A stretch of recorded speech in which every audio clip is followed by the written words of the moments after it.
Je vais commencer par créer le projet.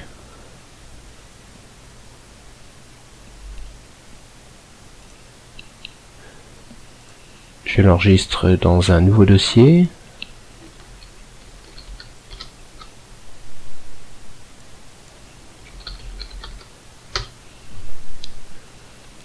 Le premier VI va consister à créer la source binaire pour l'émetteur.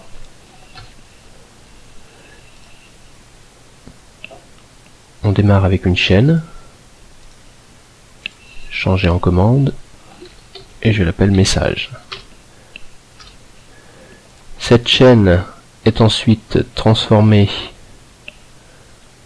en un tableau d'octets, où chaque octet correspond à un caractère ASCII. Pour traiter les octets, j'ai besoin d'une boucle for, et à l'intérieur de cette boucle, je vais convertir chaque nombre en un tableau de booléen.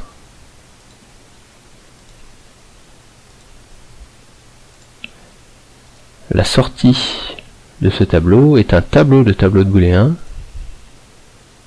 que je peux visualiser sur la face avant. Alors, quelques tests pour voir le fonctionnement de ce VI.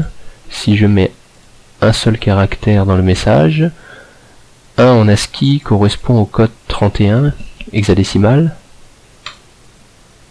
et c'est ce que je retrouve ici sur le début du tableau avec le premier bit de poids faible sur la gauche. Si je mets un deuxième caractère 32, je le retrouve juste après, ainsi de suite. Donc chaque caractère donne une ligne suivante dans le tableau de dimensions que nous avons sorti. Pour ce projet, je ne vais pas utiliser un tableau de dimensions, mais mettre chaque tableau les uns à la suite des autres. Pour cela, je vais modifier le mode de sortie en choisissant concaténation. Et en créant un indicateur, je vais cette fois-ci retrouver chacun des octets à la suite les uns des autres. Alors pour visualiser le résultat, je vais diminuer la taille de la LED. Voilà. Et en exécutant le programme, cette fois-ci, on s'aperçoit que les octets sont bien les uns à la suite des autres. Le tableau de sortie s'appelle flux binaire. Je vais relier les sorties et les entrées sur l'image du bloc et modifier l'icône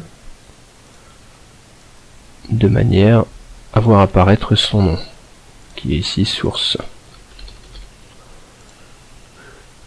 J'enregistre ce VI avec le même nom